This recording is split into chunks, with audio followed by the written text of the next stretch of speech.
Am I the a-hole for ignoring our daughter's inconvenient boundary? My wife, 39 female, and I, 36 female, have a daughter. Technically my stepdaughter, but I've raised her since she was 5. 19 female, from a previous relationship of my wife's. Her father is not in the picture, who has come back home after her first year at uni. She's picked up a new and problematic issue since she was last home for an extended period of time, surrounding laundry. Basically, she has established a boundary where nobody is to touch her clothes. Her reasoning is that she's concerned something will go missing, get damaged, thinks it's just gross for us to go through her stuff, and is an adult who deserves privacy. All fine, we have 3 young children in our home, 9 female, and 2 male, so plenty of washing to keep us entertained. The issue is that she has a habit of monopolizing washing facilities to the extent where we're effectively prevented from being able to get any other laundry done. For example, last weekend she put a wash in before work and hung it out on the line at around 11 a.m. She then left for work, 12 p.m., 10 p.m. Her wash was dry within an hour, and obviously she wasn't going to be back all day. We had a few days worth of washing to get through, so my wife, her mom, took everything off the line and folded it. We got through 5 other loads that day. She was not happy when she got home and said that she'd been very clear that we weren't to touch her things. When we explained the situation above, she said it was first come, first served, not something we've ever said, and that since the next day was due to be nice also, we should have just waited to get through it the next day. That really pissed us off. We've offered her a weekly laundry day, where we'll avoid using the machine so she can have freedom to do as she pleases on that day. But she said once a week won't cut it. Fair enough, but there are 5 other people in the house that need clean clothes bedding towels. Other than that, all we can really suggest is that she keeps on top of her washing. If she's at home, we'll ask her to clear her clothes from the machine dryer washing line as needed. But like any 19-year-old, she has a social life work commitments and is often busy. She's upset because she says we're not respecting her boundaries, whereas we've pointed out that while "don't move my clothes" is objectively reasonable, it's not fair for her to do so at the inconvenience of everyone else in our home. Essentially, the last conversation we had ended up with her in tears, because we said as long as situations like Saturday keep occurring, we'll continue to move her stuff.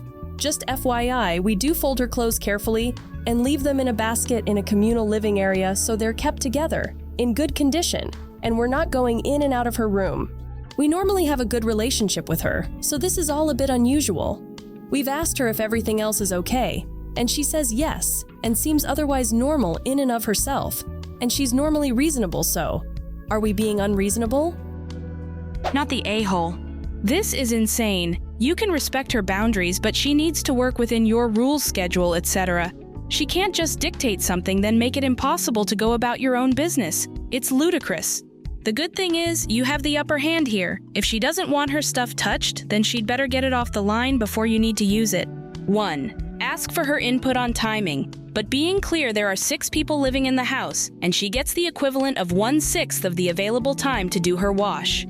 2. If she fights it, assign her a time. 3. Respect that time and don't do any of your wash during her scheduled time, so she can't come back at you that your stuff was in the wash.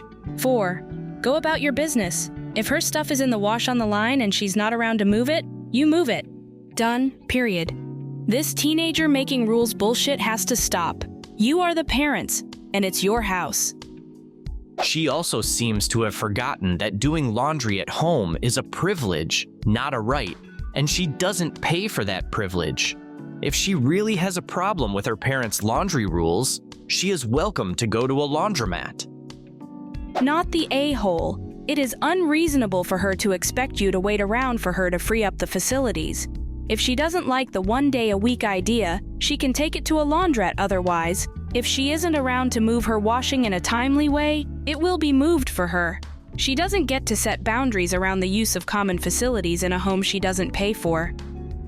Correct. And actually, she likely doesn't get to do this in a home she does pay for either. She best be looking for a place with its own individual washer-dryer when she moves out, because if she's in an apartment or condo building with communal laundry facilities and tries this, she's going to routinely find her wet clothes dumped on a table and lol, no, what the fuck are you even on? Greeting her when she complains. Not the a-hole. The only reason you're not respecting her boundaries is because she's being inconsiderate and selfish. Ironically, that would stomp on most people's boundaries. Tell her you have no problem respecting hers, providing she respects yours. Not the a-hole. That's not a boundary. A boundary is what you build around yourself. Think a fence. You can build a boundary fence around your life home, but you can't on your neighbors. Sure, no one touches my clothes, but the moment you clothes are obstructing your neighbor, it gets removed. Same with, say, your kid's ball. No one is to take your kid's ball, but if it ends up on someone else's lawn, of course they can move it out of the way. Update. So the consensus is pretty much that we're right, and our daughter is being massively unreasonable, and that we're being pushovers for not being tougher on her from the off. We've shown her the comments, and unfortunately she's still insisting that we're the unreasonable ones. We'd never considered the local laundromat, and have banned her from using our washing machine for the next fortnight, given she's still unwilling to adjust. She's absolutely furious, and wife has ordered a lock for the washroom door to enforce the 2-week rule. Hopefully a couple of weeks hauling her stuff to and from will help her see the light. Thanks very much all.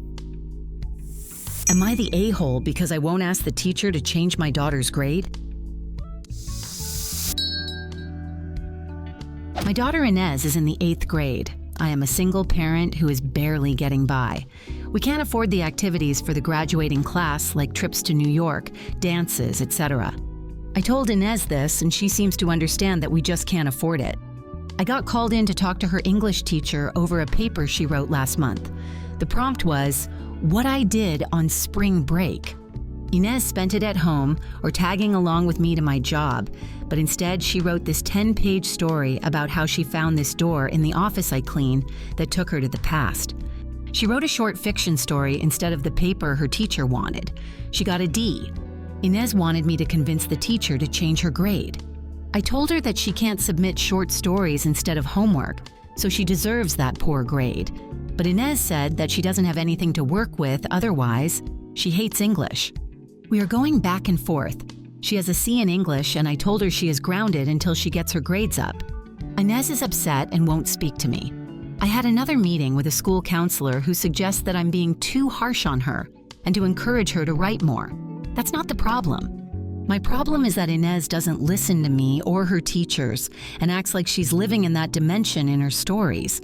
That's not how the real world works. Am I the a-hole?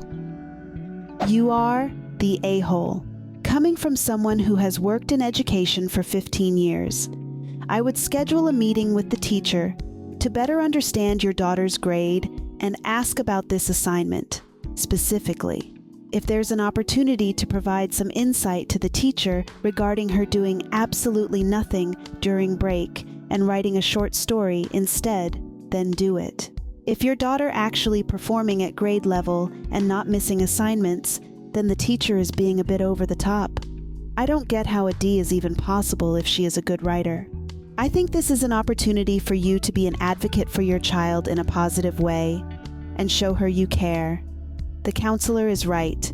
Get a meeting, talk to the teacher, and cut your daughter some slack. Sounds like she's missing out on a ton of things and is in a super strange and uncomfortable age.